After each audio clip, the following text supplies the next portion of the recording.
Am Kerub, ouais. Regardez, alors, on est en pause? Oui, alors en pause ou pas pause? Non, en pause manger, mais vous pouvez continuer à étudier. Oui, mais alors c'est plus une pause. Vous allez fumer, ça. Ça va être le même avis. Allez-y, fumez, allez-y. Non, mais ça, Nafsi mikravlik. Pour les psychologues, c'est compréhensible. Ça va ce qu'on a dit? Vous avez compris par rapport à l'âme animale? Vous comprenez simplement? C'est simple? Oui. C'est l'idée du Baal Shem Tov, n'oubliez pas. Ça a changé le judaïsme. Vous comprenez? Oui. Oui. Quoi? Oui. J'entends pas non plus, pardon. Concrètement, on ne peut pas tout être dans la passion. Ah, oui, je sais, c'est la difficulté. Alors, le rabbi a répondu à ça aussi. Le rabbi a dit, non, elle dit concrètement, on va dire au quotidien, on ne peut pas être toujours dans le feu, etc. Mais, ok. Mais c'est là où on rajoute un autre élément d'abord, que quand vous dites que tout est Dieu, pour vous, ça vous donne la possibilité d'accepter de vivre autre chose que ce que vous étudiez dans les livres. Comprenez? C'est-à-dire que si vous étudiez ça dans l'état habituel des choses et de compréhension classique des choses, quand vous êtes en train de faire la cuisine, vous occupez des enfants, travailler, vous êtes entouré de Dieu. Vous n'êtes plus avec Dieu. Vient le Baal Shem Tov et dit non, vous êtes toujours avec Dieu. D'accord? Okay? Le Tzimtzum Lo Kepshuto, etc. Donc il n'y a pas de sortie de Dieu. Du coup, quand j'ai 5 minutes et j'ai pas les forces pour étudier, et j'ai pas accès au livre, il est trop loin, je suis trop fatigué, et que je prends, je sais pas, je regarde Facebook et je lis une vidéo du rabbi ou un chanteur chassidique ou j'en sais rien quoi, un mot de, voilà, c'est pas que je suis plus un serviteur de Dieu. C'est pas que j'ai plus de passion de vivre avec Dieu, je suis en train de... Mais j'ai des états différents d'intensité. L'intensité, le propre de l'intensité, avant le dévoilement de la Géoula Amitit Vashlema, c'est qu'elle ne peut pas être tout le temps au maximum du volume. Sinon, vous mettez comment on appelle ça? Vous mettez une machine, un batteur, un truc, voilà. Vous le mettez à fond tout le temps, il explose. Un marché même, un ordinateur tout le temps, il explose. Donc forcément, Dieu, c'est ce système-là qu'il a installé en nous. La qualité de la parole, c'est par rapport au moment de silence. Une fois, j'ai vu un livre de Kabbalah où je ne sais pas pourquoi ça avait été imprimé, tous les mots étaient collés. Peut-être c'était fait exprès, je ne sais pas, mais... Il fallait lire les mots en les détachant, ils n'étaient pas détachés. Oui. Déjà, c'était compliqué, mais... Donc, s'il n'y a pas d'espace entre les mots, il n'y a pas de mots, d'un certain point de vue. Comprenez? Le silence prépare la parole. Donc, les moments où... Et je vais donner une image, et le rabbi en a parlé, tous les rabbins m'en ont parlé. J'ai des moments de Shfirat HaKelim. Ça veut dire, il y a des moments où je suis capable de rien. Je n'arrive pas à étudier, je n'arrive pas à prier, j'ai plus d'efforts, je suis explosé. À force d'avoir des moments justement d'intensité divine dans la compréhension, dans le fait que j'entraîne avec moi mon âme animale, j'ai des moments d'explosion qui font que j'arrive plus, je chute, et je suis totalement incapable de faire quoi que ce soit. J'arrive plus à prier, à étudier, rien.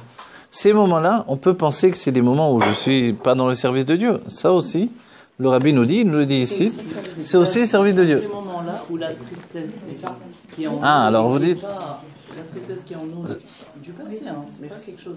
Alors, là, vous dites, elle ressurgit. Mais c'est pas obligé, je vous dis, franchement. Non, ça se passe concrètement. Voilà. Non, je vais vous dire, moi, c'est pas obligé. Je vais vous dire pourquoi. Parce que tout dépend comment vous optimisez votre vie au quotidien. C'est pas parce que vous n'êtes pas actif que ce que vous faites n'a pas de lieu d'être. C'est-à-dire qu'au moment où je suis allongé dans mon lit, où je suis en train de me reposer...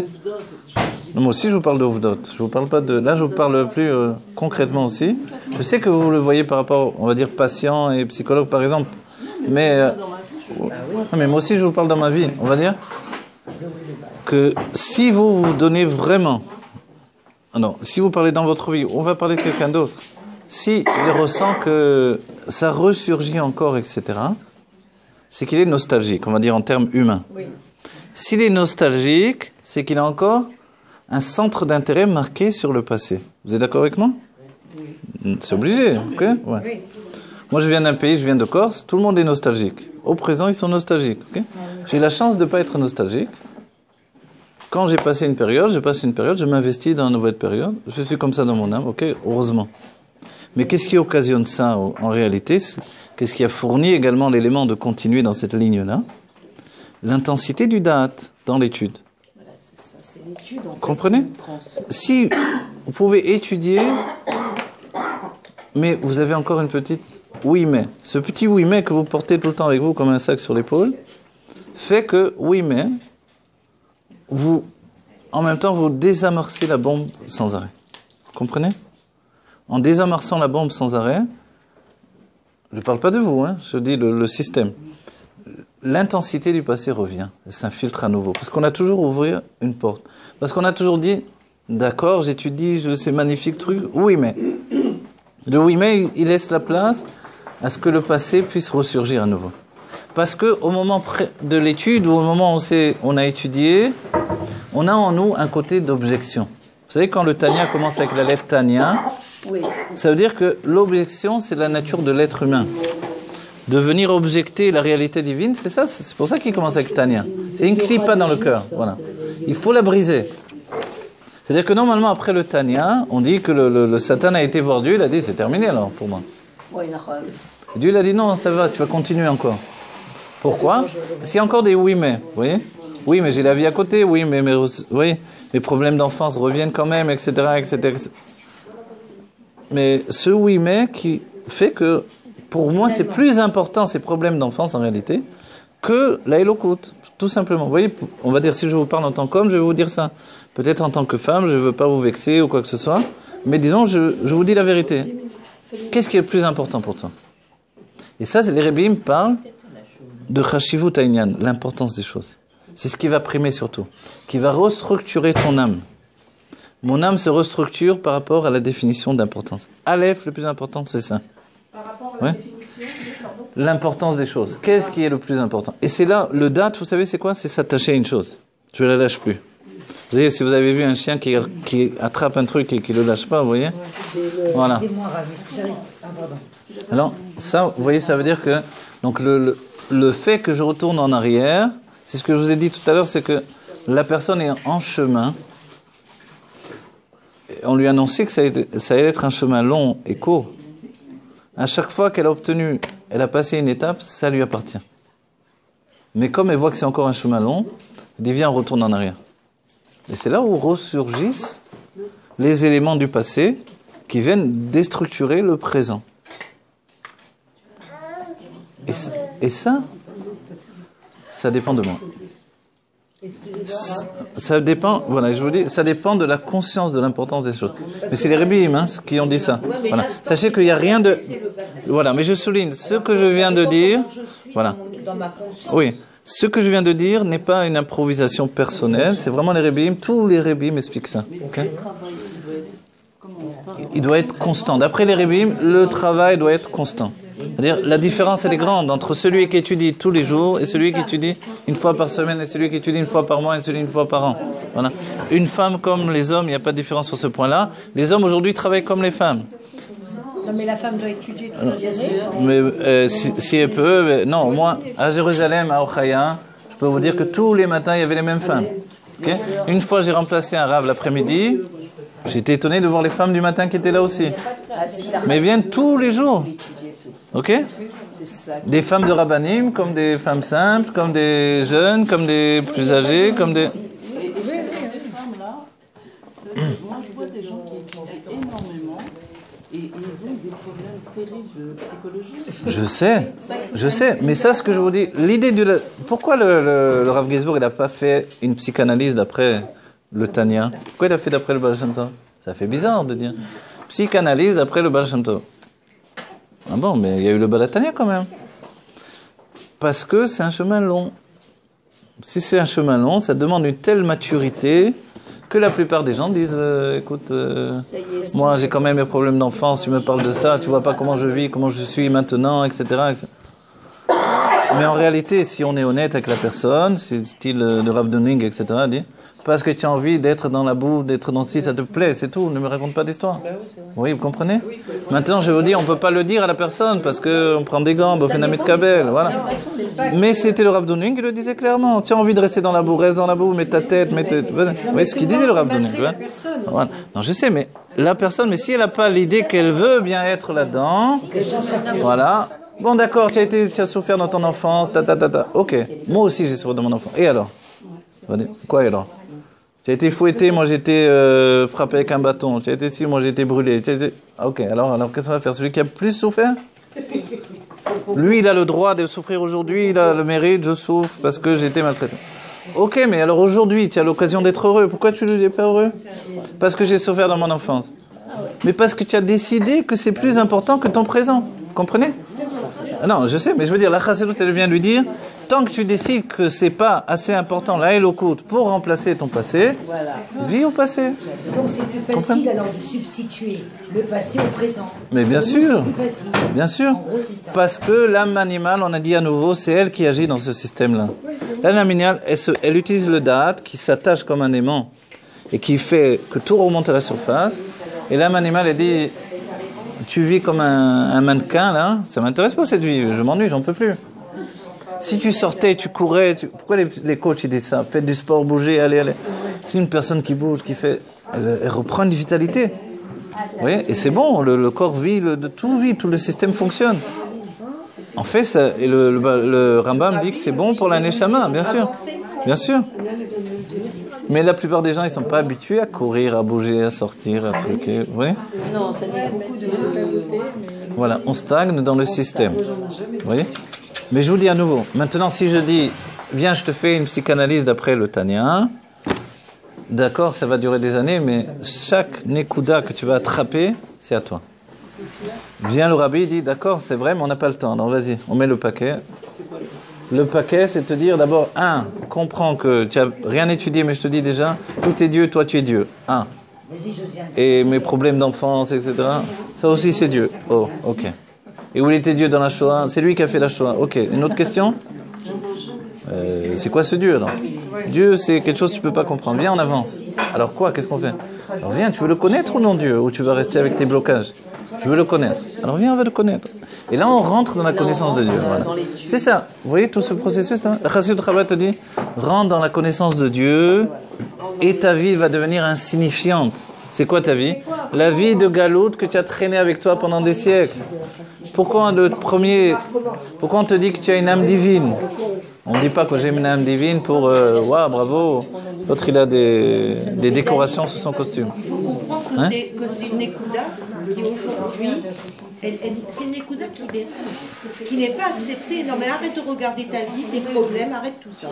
Et rentre dans, tu veux connaître l'essence, tu es l'essence. Alors arrête avec tes bougies, allez débarrasse, hop, jette-toi à la poubelle, arrête de t'accrocher, de faire une récession, et passe. Comme il nous dit le Rabbi, alors on suit ce que le Rabbi nous dit avant. Oui, mais c'est la faillite des et on laisse tout ça derrière une... Non, parce qu'ils auront du travail toujours dans les médias. Dans les médias absolus, vous voyez? La personne est en crise, voilà. La personne est en crise.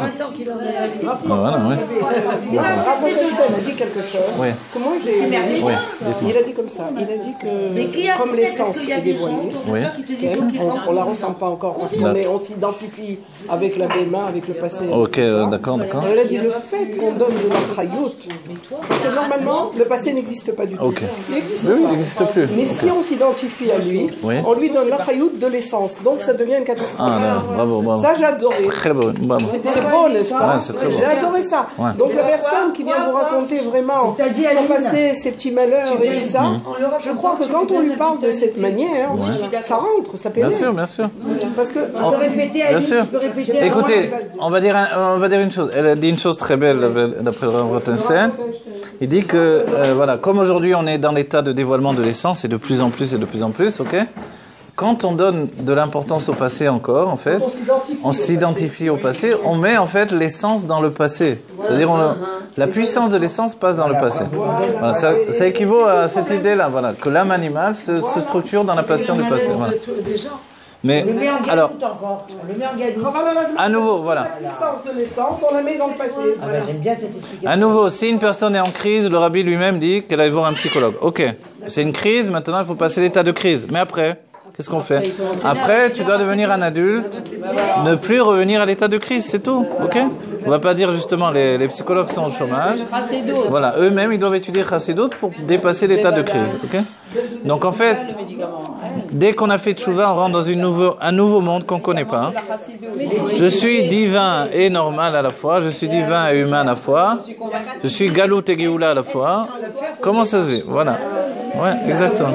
Il faut la vouloir. Voilà. Non mais c'est difficile, mais arrête. C'est difficile quand il n'y a pas de mari qui Ah, alors vous dites, ma maison n'est pas la structure. Mais il faut se sauver soi-même à un moment. Vous voyez? Vous êtes en train de couler, vous n'allez pas attendre, je vais attendre que les autres me rejoignent pour les sauver avec moi. Oui, mais là, sauve-toi, après tu pourras peut-être les sauver. Vous voyez? Donc, Oui, mais seul, c'est pas évident. non, je sais. Mais alors, sur ce point-là également, l'individu prime surtout. Quand on a dit il n'y a que moi et Dieu, c'est que quand on voit qu'on est en train de couler, de se noyer, on va dire mais mon mari, ma maison, et si, baba, alors à ce moment-là on dit le sang de l'autre, il n'est pas meilleur que ton sang à toi. D'accord? Donc tu dois sauve-toi, déjà toi maintenant. Après tu auras les kélim pour sauver des autres peut-être. Mais sauve-toi, toi, c'est le plus important au présent. Parce que pour Dieu, chaque individu, c'est un monde. Donc en fait, si on est tous une part et une expression de Dieu, c'est le plus important. Mais comment on peut encore parler quand on est Ouais, dans je sais, un état d'esprit? C'est très important. Parce que si on ne change pas la base des données, qui est encore de dire pour Dieu, alors moi, j'arrive plus à comprendre. Attends, pardon. On ne peut plus parler pour Dieu et par Dieu. C'est quoi ce truc-là? Ça veut dire que pendant tout l'exil, on a eu un langage, d'accord, que les rébis m'ont repris pour... Attends. Que les rébis... Non, c'est vrai, attends. Que les rébis, on a été obligés de passer par là pour nous rééduquer, retrouver la mémoire de notre essence. En fait, ça a été une obligation. Mais une fois que ça y est, là maintenant, le rabbi vient nous dire, on est en Géoula, pense bien, tata, il nous donne toutes les clés, et nous on continue de parler pour Dieu et avec Dieu. Alors excusez-moi, notre Père qui est aux cieux, il existe pas tout de suite, pas, on est à l'aise. Il n'y a ni le Gehinam, ni le reste. Tout ce qu'on a reçu, c'est complètement des fausses croyances. Alors c'est vrai qu'il faut oser le dire. Et ben moi, alors pour Dieu, il faut le traduire, c'est pour moi. Pour Dieu, c'est pour moi. Ça revient au même. Ok? Non, mais moi j'ai pas dit pour Dieu en vérité, mais sinon si vous voulez. Ouais. Attendez, Calmez-vous dans les définitions. On veut rentrer en gros, et on continue à parler non, mais attention, le rabbi lui-même, j'ai vu dans une vidéo, il a dit le bon Dieu. Oui, bien sûr. Moi, c'est sa bouche. Le bon Dieu. On ne peut pas parler que ça veut dire quoi? Alors venez, pendant que vous mangez, moi je vais vous commencer. Alors voilà. Bientôt voilà. Benogel et Inyana shel Torah Chassidut, Achidush Sheba al Chelke. Mangez tranquillement. Benogel. Ça c'est le rabbi, une sikha du rabbi qu'il a distribué en Tafshin Nunbet. Ouais, pardon, excusez-moi. Inyana shel Torah Chassidut, ouais. La sikha elle-même, elle n'a pas de Nunbet que le rabbi l'a dit, mais c'était Yotel Kislev à Tafshin Chavav. Mais le rabbi l'a distribué en contraste Tafshin Nunbet. Tafresh Chavav, d'accord? Yotel Kislev. Le rabbi nous dit Benogel et Inyana shel Torah Chassidut. Par rapport au sujet de la Torah de la Chassidut. Ve'achidush Sheba, sachez que, voilà, je vous en ai parlé souvent, mais c'est grâce à ce texte qu'on sait ce qu'est la Chassidut en réalité. Ve'achidush Sheba est la nouveauté qu'il y a dans la Chassidut. Al chelke ha-Torah shenitgalu lefanea, par rapport à toutes les autres parties de la Torah qui ont été dévoilées auparavant. Ne'emru biurim rabim. Alors, de nombreuses explications ont été données. Umehem, et d'entre elles, Aleph. Bezmano, chez la Baal Shem Tov, Aya Olam, Bematzav, shel Italfut, pardon. À l'époque du Baal Shem Tov, le monde était dans un état d'évanouissement. Ve'al yede gilou ya Baal Shem Tov, et Torah Chassidut, nitorer haolam mitalfuto. Et grâce au dévoilement de la Chassidut, du Baal Shem Tov et de la Torah de la Chassidut, le monde s'est éveillé de son évanouissement. Ok?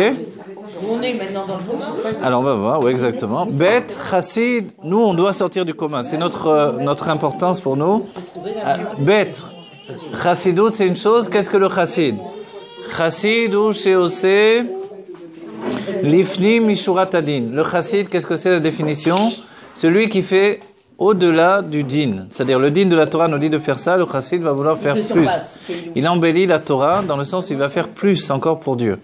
Il va toujours rechercher à faire mieux. Keneemar, c'est le terme de chassid dans la Torah. Keneemar, Rabotenu Zal, les sages ont expliqué, Sorfan chassid afalgav chez Maziklo. Pour les ongles, il est dit que certains les jetaient à la mer, l'autre les enterrait, et le chassid, il les brûle, bien que ça lui fait du mal. Vous savez, les sorciers, qu'est-ce qu'ils font? Ils prennent de l'argile ou de la cire, et ils prennent des ongles d'une personne, ou des cheveux, ils les mettent dans cette statue-là, et dès qu'ils vont brûler la statue, dès qu'ils vont lui faire du mal, ça va agir sur la personne, ça va lui faire du mal également. Vous voyez? Donc quand je brûle moi-même mes ongles, a priori, je me fais du mal à moi, on comprend? Voilà. Et le chassid, il va les brûler de peur qu'une femme enceinte marche sur ses ongles, et puisse que Dieu préserve perdre son enfant à cause du fait de marcher sur les ongles, dans lesquels, c'est quoi les ongles, n'oubliez pas, c'est l'endroit, avec les cheveux, l'endroit où il y a le moins d'âme divine. Le moins de dévoilement de l'âme divine. Les ongles, d'accord? C'est là où il y a le moins d'âme divine. Dans le cerveau, c'est là où il y a le plus d'âme divine. Dans les ongles, c'est là où il y a le moins d'âme divine, d'accord? Quand on coupe les ongles, on a déconnecté même les ongles de l'endroit où il y avait la proximité avec l'âme divine. Donc maintenant, le réchimo, la trace de l'âme divine qu'il y avait dans les ongles, le peu qu'il y avait encore, les forces du mal vont se nourrir de ça. Et comme l'âme divine en question c'est moi, alors si je brûle ces ongles-là, je brûle une part de mon être également. Mais dans la peur qu'une femme enceinte puisse perdre son enfant à cause de mes ongles, le chassid, qu'est-ce qu'il va faire? Il va brûler ses ongles. Et de là, on l'appelle chassid. C'est-à-dire qu'il va faire au-delà de ce qui lui est demandé, de peur de faire du mal à un homme.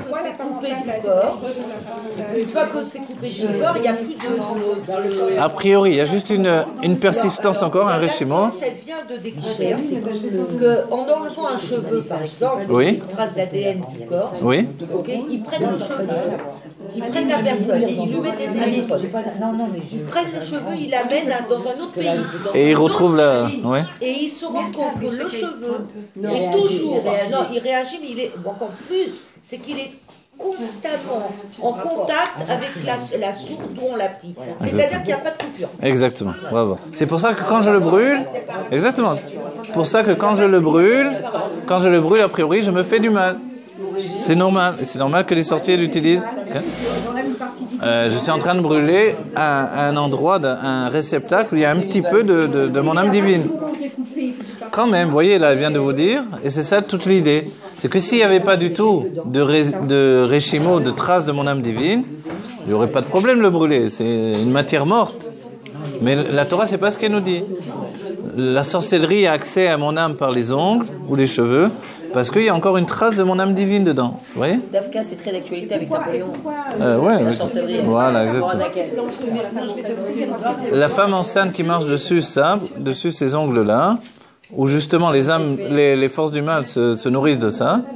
Les forces du mal, aujourd'hui, il faut les redéfinir, mais quoi qu'il en soit, ça peut occasionner une fausse couche. Voilà. Moi, j'ai vu dans un chérout, il y en a un qui a pris, il a coupé ses ongles comme ça. Ouais, je lui ai dit, qu'est-ce que tu fais là? Et après, le nag lui-même, sans qu'il soit religieux, il s'est énervé contre lui. Connu, ça, chez les moi, je lui ai dit, mais qu'est-ce que tu fais? Arrête-toi. Voilà. Même, est-ce que ça se fait dans un chien? Ça se fait pas du tout, franchement. Ça se fait pas du tout, bien sûr. Ouais. Voilà. Alors voilà, c'est pas le sujet en soi, mais c'est un exemple pour le sujet. Alors chassid, malgré que ça lui fait du mal, il va le brûler quand même, de peur que cet ongle-là arrive chez une femme enceinte et qu'à cause de lui, il se passe une chose. Voilà. Ah, pourquoi? Là aussi, c'est parce que le soir, il y a les mochines de Katnout. Merci beaucoup. La nuit, on coupe pas les ongles. La nuit, normalement, d'après la Kabbalah, on coupe pas les ongles. D'après la Chassidou, je crois que d'après l'Admorazaken, qui dans ce cas-là va trancher différemment, il faudra voir exactement. Ouais. Non, je vous répondrai pas là. Mon fils me dit aucun problème. Voilà, donc d'après l'Admorazaken, où les ongles ou les cheveux, a priori, c'est pas un problème. Mais d'après la Kabbalah, oui. Oui. Ouais. D'après la Kabbalah, les cheveux et les ongles, on coupe pas la nuit. Voilà. Hein? Pas le jeudi. Le jeudi, on touche pas de toute façon. On touche pas parce que. Alors voilà. Hein? Je crois que c'est bien. À 3 ans, il a fait ça. Ah oui, parce que c'est une mitzvah. Ouais. Pardon? Alors, peut-être. Alors, maintenant, on continue, vous voyez. Donc ça, c'est une définition de qu'est-ce qu'un chassid. Gimel. Ma'alat chassidout ou, regardez bien maintenant le terme. La grandeur de la chassidout, c'est quoi? Tenez, prenez. Moi, je ne mange pas dans l'immédiat de toute façon. Prenez, je vous en prie, d'accord? Ma'alat chassidout ou chez kochot ativim nasim kochot elokim. N'oubliez pas ça, c'est très important. Ça rejoint tout ce qu'on a dit, vous comprenez? C'est-à-dire que ou la personne elle accepte ou elle refuse, c'est ça le truc. On ne peut pas le faire bal kocho, comme on dit. Si elle veut pas, alors elle va rester effectivement avec ses problèmes, elle s'en sortira pas. Parce que elle veut pas s'en sortir en réalité. C'est sa valeur humaine. C'est inconscient ou il y a un petit peu. Il y a un intérêt. Ouais. Voilà. Ouais. La passion profonde que son âme animale a d'être encore là, elle est pas consciente effectivement. Parce que l'âme animale, tout ce que l'on appelle la passion dans l'âme animale, ça vient de l'inconscient évidemment, des forces cachées de l'âme. C'est vraiment très très profond en fait. Ça remonte jusqu'à la faute de Adam Rishon en réalité. Qu'on est tombé dans les forces du mal. Tomber dans les forces du mal, c'est-à-dire d'établir un lien avec d'autres éléments que la Elokut. Quand on revient, le Rabbi nous a sorti aujourd'hui des forces du mal. Vous croyez, il faut se dire la vérité. Il faut se dire la vérité chacun d'entre nous. Une fois, je l'ai rapporté dans le cours. Un ami à moi qui me dit, j'ai fait tchouva, j'étais en Inde et j'ai vu sur la plage c'était Hanouka, tout à coup je vois sur la plage une toupie, j'ai fait tchouva. Okay. Je dis ok, moi j'en aurais vu 50 des toupies, j'aurais pas fait tchouva. Bon, mais lui il a fait tchouva avec ça. Et un autre me dit un autre truc. On va dire ok, mais tu vois bien qu'il y a des tas de gens, ils ont eu des bombes atomiques, ils n'ont pas fait tchouva. Ok. Donc qu'est-ce qui nous fait faire tchouva profondément? L'Anmorim Saïd nous dit dans comment ça s'appelle, Sha'arei Ora, ce qui est le Aleph-Bet de la Chassidut. Dans Sha'arei Ora, ou le mafter de Chassidut, il est dit là-bas que on fait tchouva parce que le Kohen Gadol va venir nous chercher des forces du mal, il va sortir nos âmes des forces du mal. Et le Kohen Gadol, c'est soit il y a un Kohen Gadol et un Nassi, soit ça fusionne dans un seul être, le Nassi Ador. Donc aujourd'hui, moi j'affirme, j'ai fait tchouva parce que le Rabbi est venu me chercher dans les forces du mal. Autrement, je serais encore là-bas, ok? J'avais tout intérêt à y rester, c'est pas que... voilà. Donc il y a beaucoup de personnes qui voient que c'était beaucoup mieux au niveau financier, au niveau réussite sociale, de rester là-bas. Voilà. Ah oui. Des personnes ont abandonné tout quand ils étaient en pleine réussite, donc c'est pas logique. Okay? Voilà. Donc en fait, c'est parce que le Rabbi, puisque ça correspond à notre génération, le chef de la génération, l'âme générale, est venu nous chercher de là-bas. Et c'est pour ça que personnellement, ensuite je suis arrivé en Eretz Israël, je ne savais pas où étudier, je vois une photo du Rabbi, je dis je veux étudier avec lui. Pour moi c'était comme ça, c'est tout. J'étais que Chabad, voilà. Parce que j'ai vu le visage du Rabbi. Mais parce qu'en fait, c'est lui qui m'avait fait faire tchouva, il m'avait pris des forces humaines. Voilà. On ne demande même pas notre avis, donc c'est voilà, exactement. Et le Rabbi a expliqué ces choses-là. Moi, je le dis de ma personne personnellement pour vous dire, mais le Rabbi, il a dit, en fait, que c'est lui qui a choisi tous les balais de tchouva, ce sont ses chassidim. C'est-à-dire, il a été épuisé dans les forces du mal. Voilà. Et après, on étudie la chassidut, on comprend que c'est l'action du Nassi Ador. Ok? Maintenant, ceux qui ont fait tchouva différemment, c'est une autre histoire, mais voilà, en réalité, ça vient de là. Donc, Malat Chassidut, ou qu'est-ce que c'est la grandeur de la Chassidut par rapport aux autres courants qui ont précédé? Chez Kochot Ativim Naasim Kochot Elokim. Que les forces naturelles deviennent des forces divines. Comprenez ça, c'est le plus important peut-être. La Chassidut, c'est ça, nos forces naturelles, c'est-à-dire je suis gentil, je suis serviable, je suis joyeux, des fois je suis triste. Bon, écoutez, toute la structure de mon être, tout à coup, tout ça, ça devient un être divin. Naasim, le terme, je sais ce qu'on peut, mais garde-le, parce qu'il y a une avancée des choses, d'accord? Naasim, c'est dans ma conscience, dans mon dévoilement, c'est de ça qu'on parle. J'étais un être Eloki, parce qu'après on apprend que j'étais déjà divin. Comme on a dit, le rabbi m'a puisé, mais je ne savais pas. La même chose, j'étais un être divin. J'avais une âme divine. Si j'avais pas d'âme divine, on jette la canne à pêche, mais on ne tire pas de poisson. Donc en fait, c'est parce que j'avais une âme divine que c'est possible tout ça. Mais quand est-ce que j'ai accédé à mon âme divine? Vous voyez? C'est très bon, merci à Voilà. C'est grâce au fait que voilà, la chassidoute, elle transforme les forces naturelles en forces divines. Et c'est là où il y a un blocage quelquefois. Et c'est là, je vous le dis franchement, vous connaissez pas les femmes peut-être, mais moi 10 ans j'ai étudié dans des collèges, dans des kollélim, dans le monde de la Torah où il y avait toutes sortes de courants. C'était pas des shivot Chabad, j'étais en shlichut, ok. Mais les autres fonctionnent pas dans cet état d'esprit. Ils sont contre cet état d'esprit. Et ils viennent nier le fait que vous puissiez accéder à la part divine de votre être. Même les Mekoubalim, malgré ce qu'on pense. Parce qu'on les a pas éduqués comme ça, tout simplement. Et c'est là où, en fait, dès que l'on parle d'une chose, et ça rejoint la psychologie, je parle d'une chose, j'en prends possession. C'est-à-dire, on va voir psychologie simple dans le... Je parle d'une chose et je peux me guérir en exprimant le problème. C'est la base, on va dire. Mais comment c'est possible réellement? Parce qu'il y a une force dans la malchoute, dans la royauté, la parole, de faire que les choses sortent. Le problème, c'est qu'on veut les rentrer après encore et les ressortir encore. C'est-à-dire qu'il n'y a plus rien en fait à l'intérieur, mais on aime ressortir les choses. Voilà. Mais la chassidoute vient nous exprimer que quand la malchoute les a sortis, ça y est, c'est terminé, ils ne sont plus là. Et là, le Rav Gizbour, il rapporte ça. Le Rav Gizbour dit, une fois je raconte mes problèmes et c'est fini. Et c'est la vérité. Voilà. Pourquoi? Et c'est d'après le Baal Shem Tov, pas d'après l'Admor HaZaken. Parce qu'une fois je les ai dit, mes problèmes, ils ont disparu pour toujours. Parce que je les ai sortis, c'est ça la malchoute. Elle termine le monde intérieur pour donner un nouveau monde en fait. Alors je vais dire, mais quand je vois j'ai encore des problèmes. Tu t'es habitué à la conscience d'avoir des problèmes, c'est tout. Voilà. C'est une habitude, une certaine habitude. Les émotions, ça veut dire, voilà, les kochot qui sont... Tu n'as pas de chaise? Les émotions, c'est-à-dire la Shfirat HaKelim qui est en nous, en d'autres termes, dans la Chassidut. Voilà. Donc en fait, j'ai exclu la Shfirat HaKelim, je suis plus en Shfira, et comme je ne suis pas habitué à n'être plus en Shfira, je sais pas, je suis vide, je suis abandonné. C'est une nouvelle structure. Et j'ai peur, je suis terrorisé, parce que avant je connaissais, maintenant je ne connais pas. Qu'est-ce que je vais faire? Là, j'ai très peur. D'accord? Ça dépend de votre volonté de changement. D'accord? Mais le Rabbi dit, on n'apporte pas... Non, je vous réponds. Le Rabbi dit, on n'apporte pas la Géoula, sur un Gesher chez le Barzel. Ma Géoula personnelle, elle n'est pas sur un pont, je marche tranquille. Non. C'est du boulot. Je marche sur un pont, à chaque pas que je fais, le pont, j'ai l'impression que je vais tomber en bas, quoi. Et il y a un ravin en dessous. Alors?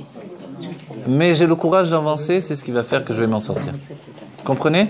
Dès que j'ai décidé, c'est bien pour moi d'aller là-bas, maintenant en chemin, évidemment, comme Avraham qui partait pour faire la Tkeda, sur le chemin, il y avait l'attaque du Satan.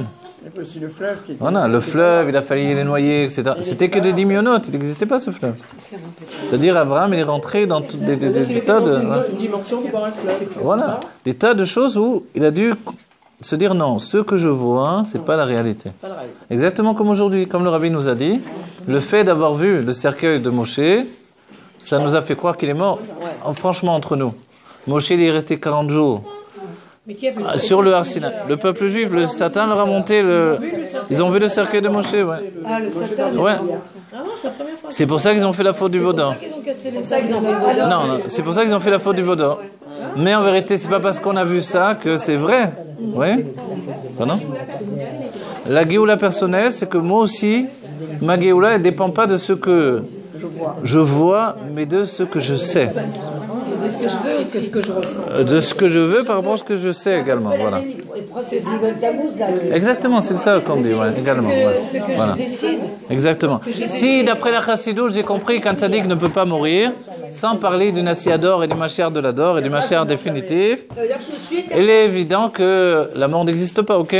Maintenant, j'ai été à l'Elvaya, j'ai enterré, on l'a enterré, etc. Mais tu crois qu'elle est morte en vérité?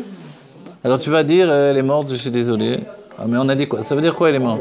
Voilà. La personne qui n'arrive pas à réaliser qu'une personne qu'elle aimait est morte, c'est qu'en réalité, on apprend dans la paracha, il n'est pas mort. Vous voyez? Vous n'arrivez pas en fait à vous déconnecter. Les gens qui n'ont pas de tombeau, la Shoah, toujours ils cherchent, ils pensent qu'ils ne sont pas morts parce qu'ils n'ont pas le tombeau. En réalité, il y a une notion, on n'est jamais mort. Ben oui, c'est vrai. Moi, je me rappelle une chose, quand je suis arrivé la première fois au côté de la Maravi, je ne sais pas qu'est-ce qui s'est passé, mais j'ai vu des tas de gens qu'on ne voyait pas, qui étaient là. Des tas de gens, des tas de juifs qui étaient là depuis des générations. Vous avez vu ça? J'ai vu ça, oui. Et il y avait... Et il y avait des... Tout à coup, je suis arrivé. Hein. Je suis arrivé, j'ai vu des tas de juifs qui étaient là. Il y avait des soldats, il y avait... Et ils attendaient la Géoula. Ils étaient là, voilà. Et ils étaient là, ils attendaient la Géoula. Et j'avais pas préparé la chose, j'avais pas voulu la chose. C'est comme ça que je suis arrivé et j'ai vu ça. Vous voyez? Excusez-moi, quand vous dites que la Géoula dépend de ce que je sais, ça dépend de ce que je sais. Ma Géoula, moi, quand on dit... alors, je vais vous rajouter un autre élément. Avant notre période, c'est-à-dire avant les, on va dire les 5 années, en 5 ans, le monde a bougé d'une manière incroyable. Que Dieu bénisse la maîtresse de maison, son accueil, son investissement, maman. Peut-être que Amen. Non, attendez, je vous parle un peu plus longuement. Après, je mangerai. Après. Tout le kef, c'est de... C'est quoi? Non, les Tunisiens, tout le kef, c'est de manger chaud. Moi, c'est pas... Alors, écoutez bien, alors... qu'est-ce que je disais à l'instant? Vous savez que c'est un Inyan. Ah oui, Ah bon? Pourquoi? c'est quoi déjà? C'est ça que tu l'as fait? Ah oui, ah oui. J'ai pas compris. Ah, mais non, mais... vraiment. Merci Michel, très beau. Le repas, il a la mesure. Puisqu'on fait le Borépéri Adama. C'est pas... Alors, je vais rajouter. Je sais, je suis resté en plein sujet. Je me rappelais plus ce que je disais en réalité. Je me rappelle plus exactement ce que je disais, mais quoi qu'il en soit. Oui, ça j'ai vu. Oui, d'accord. Et après, bon, le but de dire que la mort n'existe pas réellement dans l'âme, et le chidouche de la génération, c'est que la mort n'existe pas également dans le corps. D'accord? Mais on doit l'intégrer, malgré que. Et je vous dis à nouveau, je suis pas un... Parce que j'ai porté des personnes défuntes, etc. sur mes épaules, donc je l'ai fait. Donc, on peut dire que j'ai vu des gens qui sont partis. Malgré ça, je sais que, comme, on va dire, vous vous rappelez le Magui de Mezrich, dont aujourd'hui c'est la Iloula. Oui. Okay. Le Magui de Mezrich, quand l'Admour Hazaken, avec les autres élèves, l'Admour Hazaken avait reçu comme travail de nettoyer la tête du Magui de Mezrich, ce qui correspondait à la tête, l'intellect. Et quand ils l'ont porté ensuite pour le tremper au mikvé, alors l'Admour Hazaken a dit au Maguid, tu nous as dit que c'est toi qui dois te tremper ou quelque chose comme ça. Dans les termes, en fait, il lui a dit la mort n'existe pas. Alors, le Maguid s'est levé, il s'est trempé tout seul au mikvé. D'accord? Il s'est trempé au mikvé tout seul. Ça, c'est le Maguid parce que pour lui, c'est une pchitoute. D'accord? Chez lui, c'est clair et net. Vous comprenez? Or, chez la plupart d'entre nous, non. On vit, on meurt, etc. La raison de la mort, on va la donner maintenant, c'est que j'ai plus les forces d'affronter le monde. C'est tout simplement la raison. J'ai plus les forces d'affronter la douleur, j'ai plus les forces d'affronter mon passé, mes responsabilités. Vous allez me dire que notre génération, quelqu'un qui s'en va de ce monde, c'est ce qu'il veut lui. Oui. Oui, je vous le dis. Pourquoi je vous dis ça? Oui, parce que justement, quand j'ai dit il y a 5 ans en arrière, on n'avait pas conscience. Et je me rappelle moi une fois, il y a, je sais pas, 10 ans ou 20 ans en arrière, non, on va dire 15 ans en arrière. Écoutez bien, il y a 15 ans en arrière, je me rappelle, il y avait un Rav Chabad qui était venu au Beit Chabad où j'enseignais, c'était à Jérusalem. Et j'avais souhaité qu'on en atteigne tous notre Géoula Pratit. Et lui, il m'a objecté, il m'a dit non. Il faut demander la Géoula Klalit, il n'y a pas besoin de Géoula Pratit. On aura la Géoula Pratit après. Aujourd'hui, le temps est passé.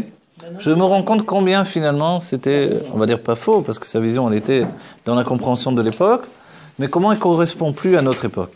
Aujourd'hui, la Géoula Klalit ne peut arriver que par la Géoula Pratit. Et c'est pour ça que le rabbi nous a dit qu'il doit en avoir 1, 2 ou 3. Mais à l'époque, je me rappelle, c'était pas une seule fois.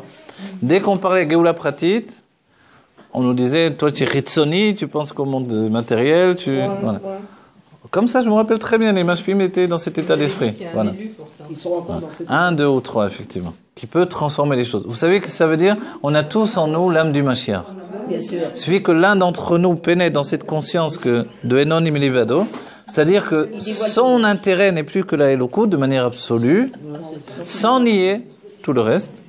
Parce que tant que je nie tout le reste, je suis comme un tzaddik dans l'état premier des tzaddikim. Donc je suis dans Da'at Elyon, il n'y a plus Da'at Arton. En fait, je ne dois pas nier la réalité. C'est pour ça que je vous dis, c'est pas difficile autant que l'on pense. Parce qu'on ne nous demande pas de nier la réalité. J'ai des enfants, je dois faire à manger, il y a le ménage, il faut payer le loyer, il faut aussi... Ok, mais on ne t'a pas demandé d'apporter la Géoula comme on la concevait auparavant. Au contraire, avant on pensait on sortait d'Égypte. Donc forcément, tout ça c'est l'Égypte, vite je m'enfuis.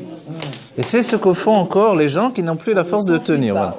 Donc en fait, aujourd'hui, on ne fuit plus le monde. On doit faire du monde un réceptacle de Géoula. Donc en fait, tout est changé. Oui, finalement. Finalement, il faut changer notre conscience. Parce que voilà, exactement. Notre mentalité. Ouais. Parce que tout à l'heure, vous avez dit en réalité... Non, mais il y a toujours un bien. Quand vous avez dit qu'on n'a plus la force de lutter, mais en réalité, on ne le sait pas, mais c'est bien qu'on n'ait plus la force. Ça veut dire que c'est plus l'actualité. Ok, non, d'accord, très bien. Ça, on ne sait pas. D'accord, mais... Ça, là. Alors, n'oubliez pas... Ouais. Mais heureusement que tu n'as plus la force, parce que garde tes forces pour... Oui, d'accord, si vous voulez, dans ces points de vue, d'accord. Oui, mais il y a un autre point de vue, oui. Le rabbi dira que Chabad demande Messirut Nefesh. Ouais, il n'y a que ça. Oui. C'est-à-dire, aujourd'hui, Messirut Nefesh, il est plus pour, je sais pas moi, pour réussir la Pkela, pour réussir... alors, il est pourquoi Messirut Nefesh? Il est pour apporter la Géoula. D'accord? La Géoula, c'est aussi chez mes enfants, c'est dans ma vie privée, la femme avec son mari, tout ça, c'est la Géoula. Avant, on avait un problème parce que la Géoula, c'était autre chose, vous comprenez? Donc, notre vie personnelle, on la traînait comme un boulet. Pourvu qu'on s'en débarrasse et on va être en Géoula. Aujourd'hui, grâce à Dieu, on a commencé à comprendre ce que le Rabbi nous a enseigné depuis des années. La Géoula, c'est ma vie privée avant tout. Voilà. Ok. Donc même si je suis un shtaliar qui transforme le monde entier, que dans ma maison c'est la grosse galoute, excuse-moi, mais tu n'es pas en Géoula du tout. Tu es en grosse galoute, c'est tout. Il faut dire la vérité. D'accord? Tu as aidé des gens à être en Géoula, mais occupe-toi de ton cas. Comment tu veux la provoquer? Et la tzedaka, elle passe d'abord avec les krovim, avec les proches. L'avat Israël du Larisa, ça commence avec ma femme. Donc en fait, on doit revenir à ce qui est l'essence même de notre aide, de notre maison, de notre structure. Ma Géoula commence par ma maison. Et à nouveau, je vous dis, avant, ils pensaient que c'était pas bon. Aujourd'hui, on dit c'est l'essentiel. D'accord? Maintenant, regardez ce que nous dit le rabbi. Il nous dit, toutes mes forces naturelles, toute ma vie quotidienne, tout ça devient divin totalement. Ou kema'amar Rabbeinu Azaken, comme dit l'Admor Azaken Balatania Bashulchan Aruch, kol inyan hachassidut hu lishanot teva midotav. C'est de transformer, de changer la nature de mes sentiments. On l'a défini plus d'une fois dans les cours. On va utiliser le terme de David de François qui dit les émotions ou les sentiments. Voilà, j'avais pas fait la différence entre les termes. Dans la Chassidut, on fait pas de différence, mais a priori il y a une différence. Émotion ou sentiment. Voilà. Ben, le sentiment est structuré, alors que l'émotion... Alors voilà. L'explication, elle est... Les émotions viennent du Olam HaTohu, ce sont les sentiments naturels, et les sentiments, c'est les sentiments nés de l'intellect. C'est-à-dire que c'est ce qu'on propose. On va dire à une personne, tu lui dis de jeter ses sentiments à la poubelle. Ok, alors tu lui proposes quoi? Des sentiments nés de l'intellect. Des émotions, en fait. Mais pour donner naissance à des sentiments nouveaux, il faut vraiment qu'il y ait une union. S'il n'y a pas d'union de Chokhmah et Bina dans l'intellect, il n'y aura jamais de naissance. Donc c'est ce qu'a fait l'Admor Azaken. Il vous propose une renaissance. Vous la voulez, prenez-la. Vous la voulez pas, vous restez dans l'exil des sentiments. Vous comprenez l'état d'esprit? Mais on va dire, certains, et je me rappelle à nouveau, je vous cite, des gens dans la Torah, d'autres milieux de Torah, qui disaient, mais c'est trop élevé ce qu'ils nous demandent, on ne peut pas y arriver. Évidemment, si tu pars perdant du début, c'est sûr qu'on ne va jamais y arriver. Mais si en réalité c'est possible, parce que on est divin justement, et que tout est Dieu, que c'est la volonté de Dieu, que l'âme divine retrouve l'attachement avec l'essence, et que le corps atteigne son immortalité. C'est le projet divin, puisque le monde n'est là que pour ramener à Triat Hametim. Et ça, je dis ça très clairement. Les sentiments générés par l'intellect, c'est là où on les appelle midot. C'est là où on les appelle des midot. C'est pour ça, mida, vous savez, en hébreu, c'est très bien ce que vous dites, c'est une mesure. Comment ça se fait qu'ils sont mesurés? Quand on voit des gens au quotidien, ils crient, ah, c'est démesuré, quoi. Parce que ce sont des émotions naturelles. C'est du tout. Il n'y a pas de mesure. Ils font du bien sans limite, ils font du mal sans limite. Voilà, ça aussi. Voilà. Vous leur devez 1 shekel, ils vous mettent aux avocats. Maintenant, vous leur devez 10 000 shekels. Je dois 1 shekel, tu m'as mis à 10 000 shekels, ça va pas? Je vais aller jusqu'au bout, je vais te détruire, t'as intérêt à me les payer. Ça va pas, qu'est-ce qui se passe? C'est les émotions, c'est l'âme animale, ok? Qui provient du olamato. Nous, on propose à l'âme animale de trouver la même passion dans, en fait, l'intellect divin. Elle ne sait pas qu'il y a une intensité dans l'intellect divin. Donc il faut lui dire que c'est possible. C'est ce que propose l'Admor Hazaken. Il va dire, mais comment je vais me restructurer alors? Tu vas voir, tu vas revenir à la vie. C'est ce qu'ont dit les chassidim de l'Admor Hazaken. L'Admor Hazaken a fait Triat Hametim avec les chassidim. Il nous a ressuscités. C'était le début d'une nouvelle période. Il a fallu une âme divine pour faire ça. Comment on peut parler de Triat Hametim si la mort n'existe pas? Parce que justement, on est persuadé que la mort existe. Faire Triat Hametim, c'est justement, c'est parce qu'on est mort, on est un mort vivant que l'on devient un vivant véritablement. C'est revenir à la vie. Exactement, exactement. Mais d'un autre point de vue, allons, ouais. En fait, on va faire Triat Hametim pour Exactement, exactement. Mais allons jusqu'au bout, voilà. Mais allons jusqu'au bout. On a étudié déjà. Non, mais allons jusqu'au bout. On a étudié que dans le corps, il y a une conscience de la vie morte du corps. Vous vous rappelez? La vie morte du corps, ça aussi, il faut qu'elle fasse Triat Hametim. Vous voyez? On parle en fait essentiellement du corps. Le corps, lui, il a une vie tellement intense qu'elle est totalement effacée dans la perception du monde. Le monde, et ça c'est rapporté dans la science, je ne l'ai pas vu, mais j'ai entendu de Rav Gizbo, que dans chaque chose il y a un mouvement, dans le minéral, le végétal, l'animal, mais dans le minéral, le mouvement est tellement rapide que l'œil est incapable de le percevoir. De ce fait-là, ça paraît immobile. On dit domem en hébreu. Vous voyez? Et en fait, cette vitalité tellement rapide, on n'a pas de perception. Dans la conscience, à partir du monde de Bria, de la percevoir. Mais quand on va accéder au dévoilement de Atzmut, de l'essence, on va se placer à ce niveau-là. Et à ce niveau-là, la perception du mouvement du corps va atteindre le niveau de Triat Hametim, c'est-à-dire c'est un recommencement. Une redéfinition de toute chose à partir de la vitalité du corps. Vous comprenez ce que je veux dire? Sous-entendu, les choses vont devenir pnimites, internes, ou le makif de Gdusha le plus grand qui puisse exister. Voilà. Et maintenant, donc, l'Admor Hazaken nous propose. Comment il propose ça? Et c'est tout le travail de la Chassidoute. On déracine nos sentiments naturels et on donne de nouveaux sentiments nés de l'intellect. Et en chemin, c'est ça la question, toutes les questions qu'on a eues plus ou moins. Est-ce qu'on accepte ou est-ce qu'on n'accepte pas? Oui, mais après, ça ressurgit. Ouais.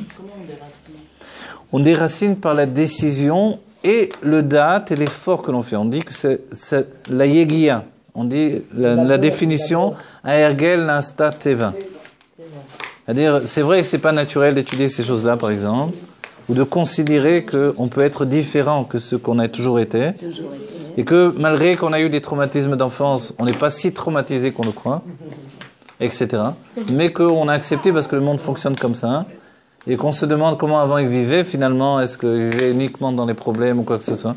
Il y a deux possibilités. Voilà, oui, bien sûr, vous avez raison. En fait, voilà. Soit les gens auparavant vivaient que dans les problèmes et vivaient comme ça, tant bien que mal.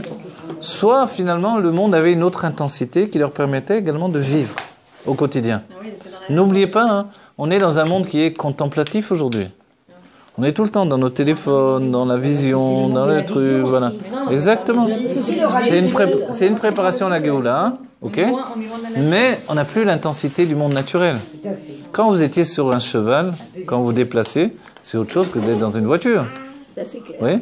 Déjà que vous êtes dans une moto, c'est plus que dans une voiture. Mais c'était sur un cheval, il y avait quelque chose d'intense dans la vie au quotidien. Vous voyez? Ne serait-ce que ce détail-là. Mais les gens vivaient sur des chevaux des siècles entiers. Quand ils partaient à la guerre et qu'ils tuaient quelqu'un avec une épée, vous savez l'intensité qu'il faut pour faire ça? On va dire, mais elle va sortir traumatisée, la personne. C'est vrai. Mais ensuite, elle va vivre au quotidien avec une intensité, etc., etc. Pourquoi la Torah prend le temps de nous expliquer tous comment vivait Esav. Pourquoi les Mefarshim, etc. Parce que tout ce que Esav fait dans le mal, nous, on est capable de le faire pour le bien. J'ai pas dit dans le bien, mais pour le bien. C'est-à-dire que lui, il est capable de voler, violer, tuer, etc. Eh bien, au lieu de violer, vivre avec passion les rapports entre l'homme et la femme. Ce n'est pas la vie qu'a eu Jacob dans ce cas-là. Jacob n'était pas préparé à ça. Il était dans les yeshivot du matin au soir. Il n'avait pas cette conscience qu'on pouvait vivre autrement que dans sa conception du Ben Adam qui est mort pour le monde. Il était mort pour le monde. Adam qui a moud baouel. Pourtant, il a servi la vanne quand même. Alors, la décision de Dieu, c'est qu'il se confronte à un monde de plaisir. La vanne, c'est le monde du plaisir. Ouais. C'est un monde de plaisir. Ce monde de plaisir, finalement, voilà, la vanne, et le monde des femmes qu'il va rencontrer, etc., ça le confronte à une nécessité de devenir un être adulte. Vous croyez pas qu'il s'est confronté à tout ça? Heureusement pour lui, c'était un tzaddik, mais il a découvert un autre monde. Quand il revient de ce monde-là, il est capable d'affronter les saves. Ça veut dire quoi? Ça veut dire qu'il était un adolescent qui connaissait rien à la vie. Maintenant, même si c'était un tzaddik et un adulte de Gdusha, mais il connaissait rien du monde. Maintenant, il est à la fois Esav et Yaakov. C'est ce qu'il va devenir. Donc en fait, c'est nous. Yaakov nous a préparé à notre structure. Nous sommes Esav et Yaakov en même temps. Si j'ai pas l'intensité de vie de Esav, je vais pas rentrer dans la Géoula immédiatement. J'attendrai encore des siècles, je serai capable. Certains rabbanim, on a envie, des fois, je sais pas quoi, de leur faire quoi, mais qui vous disent, oui, dans 50 ans, j'ai entendu un rave qui parlait comme ça. Un grand rave, écoutez, dans 50 ans, d'après mes calculs, on devrait avoir la Géoula. 50 ans. Voilà. Etc., etc. 50 ans, le rabbi a dit, quelqu'un lui a dit, demain matin, si Dieu veut, on sera dans la Géoula. Le rabbi a dit quoi? Vous voulez que je passe la nuit dans l'exil? Parce que le est sauvage. Voilà, dans l'idée c'est ça. Mais qui veut? Le tzaddik, il est en dehors du temps, de l'espace. Pourquoi il veut la Géoula? Il est déjà dans la Géoula, le tzaddik. Alors c'est l'âme animale qui a intérêt à la Géoula. C'est ça ce qu'on doit comprendre. C'est elle qui a intérêt au Beth Amikdash, au Mishkan. C'était pas du tout pour les tzaddikim. Il y a des sichot, des mamarim entiers du rabbi. C'est pour ça que Aaron devait fauter la faute du Hegel. Pourquoi faire?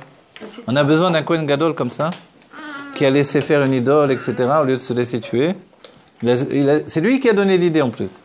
Pourquoi Pour gagner du temps, c'est aussi... Alors, le rabbi nous dit, parce qu'il devait également être un Baal Tshuva.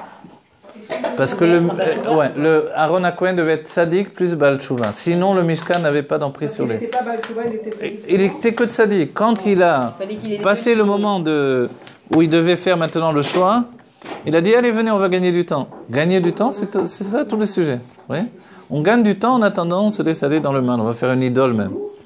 Et c'est lui-même qui a jeté on va dire les bijoux, etc. dans le feu, et qu'il y avait en même temps je sais plus quoi qui était lié à Yosef, et que ça a donné le shor, etc. Donc en fait, on va dire, c'est quoi ce sujet-là? C'est que pour lui, il y a le Mishkan. Et le troisième Beth Amikdash, il n'est pas pour les tzadikim non plus. C'est pour nous en fait. Les nouveaux tzadikim que nous sommes. C'est des tzadikim nouveaux qui n'existaient pas. Et comme les tzadikim ne sont pas en rapport avec le troisième Beth Amikdash, qu'est-ce que dit la Torah? Nous dit que le Mashiach va faire tchouva aux tzadikim. Oui, c'est marqué comme ça. Alors ils vont dire, mais les tzadikim, il est dit clairement, ils vont objecter, mais on n'a pas d'averot. Alors vas-y, fais tchouva sur tes mitzvot. Sur mes mitzvot, tu vas faire tchouva. Pourquoi faire? Parce qu'en réalité, tu vas t'apercevoir que c'est très insuffisant pour le service de Dieu. Vous voyez? Non, vous occupez pas de moi. Pour le service de Dieu, c'est très insuffisant. Vous voyez? Donc en fait, c'est ça. La notion, elle est que mon imperfection est le meilleur cadeau que je peux offrir à Dieu. Si vous voulez un monde parfait, restez seul, avec lui-même. Il a créé ce monde d'imperfection, c'est-à-dire le fait que malgré qu'on est Dieu, malgré que tout est Dieu, on a cette conscience d'être totalement séparé de lui. On peut même nier, Dieu n'existe pas. Des juifs qui disent Dieu n'existe pas. On a envie de mettre une juive, mais tu es Dieu toi-même. Alors, comment tu dis que Dieu n'existe pas? Vous voyez? Donc en fait, le choix, il est à chaque instant de notre vie. On n'arrête jamais de choisir. Je choisis d'aller en avant ou de rester en arrière. D'accord? On a dit j'ai besoin d'un électrochoc, c'est d'accord. C'est Zmani, mais l'idée de l'Admor HaZaken, un chemin long et court, c'est que quand je suis arrivé au bout, où vraiment, Enon milevado, kula kame kelo chashiv, rien n'est important. Vous voyez? Voilà. Et en même temps, tout est important pour apporter la Géoula, effectivement. Voilà. Parce que tout est Dieu. Alors voilà, tout ça, c'est c'est ça ce qu'on essaie de transmettre et de vivre et de prendre en conscience.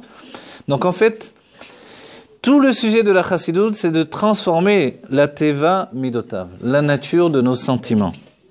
L'orak, regardez ce que dit le Rabbi, l'orak leshanot Midotav ativim, et la Teva Midotav.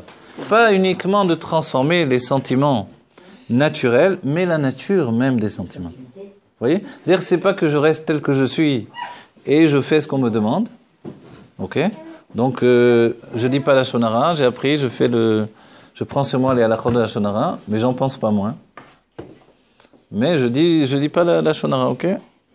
On dit non, alors tu t'es pas transformé. Comment tu peux penser mal sur un juif? C'est un problème. Vous voyez?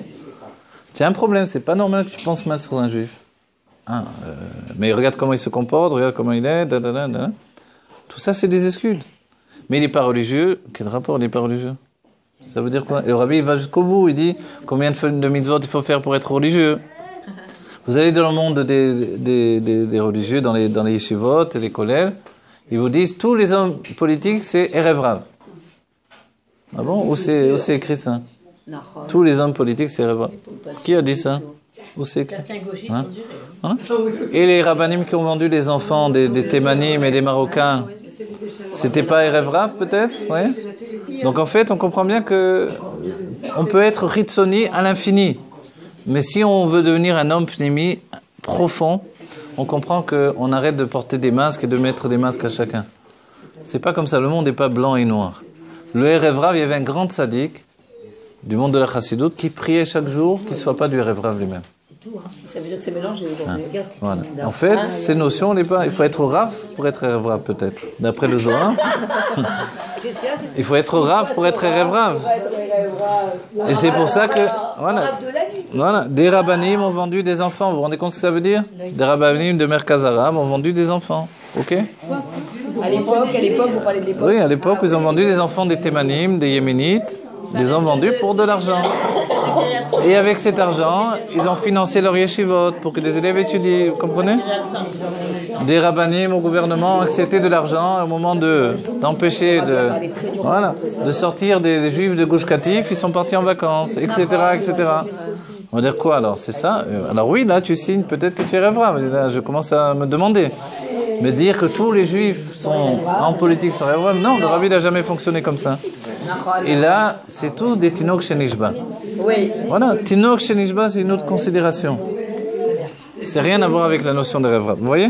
Alors voilà. Alors, qu'est-ce qu'on fait? Il faut peut-être y aller, non? Je sais pas. Alors encore un moment en tout cas. 1h28.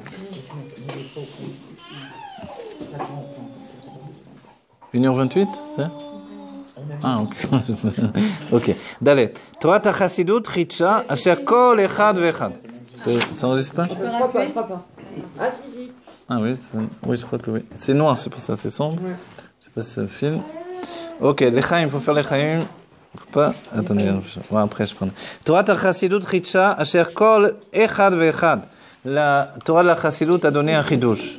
Elle a donné un renouveau dans la pensée que chacun, Gami shenlo neshama gvoa, même celui qui n'a pas une très grande neshama, ok, vous entendez dire? Même celui, je dis pas que vous n'avez pas une neshama élevée, je veux dire dans le sens où vous me dites oui mais on est des femmes au quotidien. Il dit que même celui qui dit qu'il n'y a pas une neshama gvoa, aujourd'hui on n'a pas des très grandes âmes, il faut être honnête avec nous, ok? Voilà. Vegam, et on ne sait pas tellement mesurer, on n'a pas d'instrument de mesure, mais on a vegam lo ziker et atzmo, et il ne s'est pas purifié. C'est quoi se purifier? C'est-à-dire tout ça, s'il y a un Benoni là qui est assis, il va rien manger de tout ça. Ouais. Voilà, moi je mange rien. C'est le Yeserara. Hein. Il va dire, quoi le gâteau? Vous mangez des gâteaux, etc. Non, la Géoula, c'est le poisson, le vin. Non, moi je vous parle de ça, c'est-à-dire celui qui s'est pas purifié, au contraire il est en train de manger, il demande, il y a encore du gâteau, etc. C'est honteux. C'est honteux. Et en fait, lui aussi, yochal asig elokut. Vous voyez le terme qu'il utilise? Il peut percevoir la elokut. Sur tous les juifs. Vous voyez? Mais c'est un chidouche, vous croyez que c'est une révolution totale de l'humanité? Oui, c'est le Baal Nous on dit du judaïsme parce qu'on vit dans le microcosme. Non, mais le Baal Shem Tov n'a pas pensé de manière dévoilée dans le premier temps. Enfin, il le savait, c'était de manière cachée. Et il a fallu attendre une âme nouvelle. Et il attendait, quand il y a eu la naissance de Admor Zaken, c'était une fête pour lui. Oui. Enfin, un être qui va pouvoir changer cette chose-là. D'habitude, il fallait une âme élevée. Baal Shem Tov enseignait la Torah aux âmes élevées, aux tzadikim. Les gens simples, ils leur racontaient des histoires. Ah oui, là. C'est comme ça qu'ils transmettaient. Donc tout à coup, ici, il est dit que même celui qui a un niveau très bas, il n'a pas une âme très élevée, en plus, il est dans les plaisirs du quotidien, il ne s'est pas du tout sanctifié, il n'a rien fait comme travail. Okay, normalement, il faut faire tous les jeûnes et les trucs, et les tikkunim du Harizal. Vous vous rappelez, on a étudié ça dans le Tanya. Okay, celui qui n'a pas fait tout ça, alors qu'est-ce qu'il fait? Il n'a même pas envie de jeûner quand il y a des jeûnes obligatoires, pour vous dire. Alors même lui, il peut les assig et l'okut. Il peut avoir une vraie perception, compréhension du divin. Qui, al yedeze chez Torah Chasidut,